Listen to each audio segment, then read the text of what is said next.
Forces کے معزز جوانان، کیا آپ جانتے ہیں کہ سنائپر کا لفظ دراصل سنائپ پرندے سے جو ہے وہ منسوب کیا جاتا ہے؟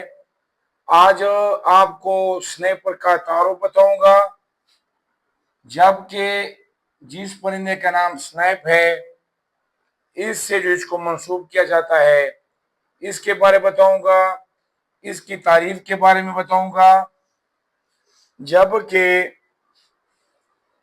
اس کی جو 6 الفاظ ہیں سنائپر کی ان کے الگ الگ مخفف بتاؤں گا، جبکہ اسی طرح اس کی خصوصیات کے بارے آپ کے ساتھ ڈسکس کروں گا۔ تو سب سے پہلے سنائپر کا تعارف، انٹروڈکشن ہے۔ سنائپر کی اصطلاح دراصل کہا جاتا ہے کہ اس طرح کے محکمے ہیں یا اس طرح کی کوئی جو ہے کتابیں وغیرہ پڑھائی جاتی ہیں تو ان میں کچھ الفاظات اس طرح ہوتے ہیں کہ وہی فورس والے حضرات یا کتاب میں جو وہ اس طرح کے الفاظات دیے جاتے ہیں تاکہ اس محکمے والے حضرات اس پر سمجھیں، تو اصطلاح دراصل اس چیز کو کہا جاتا ہے۔ سنائپر کی اصطلاح ایک مشکل اور تیز پرواز کرنے والے دلدلی پرندے سنائپ سے منسوب کی جاتی ہے۔ یہ پرندہ جو دراصل ہے یہ جہاں پر دلدلی زمین ہوتی ہے مٹی وغیرہ کی اس کے کنارے پر یہ رہتا ہے، اور وہاں پر یہ کیونکہ اس کی چونچ لمبی ہوتی ہے اسی چونچ کی مدد سے یہ کیڑے مکوڑے وغیرہ کھاتا ہے۔ تو یہ دراصل اس سنیپ کا ذکر کیا جاتا ہے کہ سنائپر کی جو اصطلاح ہے وہ دراصل سنائپ سے منسوب کی جاتی ہے۔ آپ اسکرین پر اس کی تصویر بھی ملاحظہ فرما رہے ہیں۔ ماضی میں اس پرندے کا شکار کرنا ایک مشکل کام سمجھا جاتا تھا۔ جو شکاری اس مشکل ہدف کا کامیابی سے شکار کرتے ان کے لیے سنائپنگ کی اصطلاح استعمال ہونے لگی۔ یہ پرندہ چھوٹا پرندہ ہے، انتہائی پرتیلا پرندہ ہے، اور یہ جب پرواز بڑھتا ہے تو یہ زگ زیگ پرواز بڑھتا ہے۔ یہی پرواز اس کا بھرنا، چھوٹا ہونا اور جو ہے علاقے کے ساتھ اسی دلدلی زمین کے ساتھ کیموفلاج یہ خود ہوتا ہے رب کی عطا سے، اور وہاں پر یہ کنسیل ہو جاتا ہے۔ تو اس کا کیموفلاج اینڈ کنسیل ہونا، چھوٹا ہونا اور اسی طرح زگ زیگ جو ہے پرواز کرنا اور پرتیلا ہونے کی وجہ سے اور تیز جو ہے پرواز کرنے کی وجہ سے اس کا جو شکار ہے وہ انتہائی مشکل تھا۔ جو شکاری اس مشکل ہدف کا کامیابی سے شکار کرتے ان کے لیے سنائپنگ کی اصطلاح استعمال ہونے لگی، یعنی جو جوان جو شخص اس کو جو شکار کرتا تو دراصل اس کو سنائپنگ کا جو ہے وہ اصطلاح ان کے لیے، ان جوانوں کے لیے یہ اصطلاح جو ہے استعمال ہونے لگی۔ یہ شخص جو دور سے درست فائر کرنے کی صلاحیت رکھتا ہو۔ تاریخی جو پس منظر ہے، تاریخی جو ریکارڈ ہے، تاریخ ریکارڈ میں سنائپر کا یہ مفہوم 19ویں صدی کے اول خصوصاً 1824 عیسوی تک ملتا ہے۔ وقت کے ساتھ سنائپر کا کردار صرف نشانے لگانے تک محدود نہیں رہا۔ جو پہلے صرف نشانہ لگاتے تھے سنائپر، تو وقت بدلنے کے ساتھ جو ہے ان کا جو کردار ہے وہ صرف نشانے لگانے تک محدود نہ رہا، بلکہ مشاہدہ، معلومات اور صورتحال کا جائزہ بھی اس کی ذمہ داریوں کا حصہ بن گیا۔ چونکہ وقت گزرتا گیا تو شکار جو پہلے کرتے تھے جن کو سنائپنگ جو ان کے لیے اصطلاح استعمال ہوئی اور بعد میں 1824 عیسوی میں سنائپر، تو یہی حضرات ابھی دیگر کام کرنے لگے ملک کی صورتحال کو مد نظر رکھتے ہوئے، تو ان کے نشانہ لگانے کے ساتھ مشاہدہ اور ٹارگٹ کے بارے میں معلومات اور صورتحال کا جائزہ بھی اس کی ذمہ داریوں کا حصہ بن گیا۔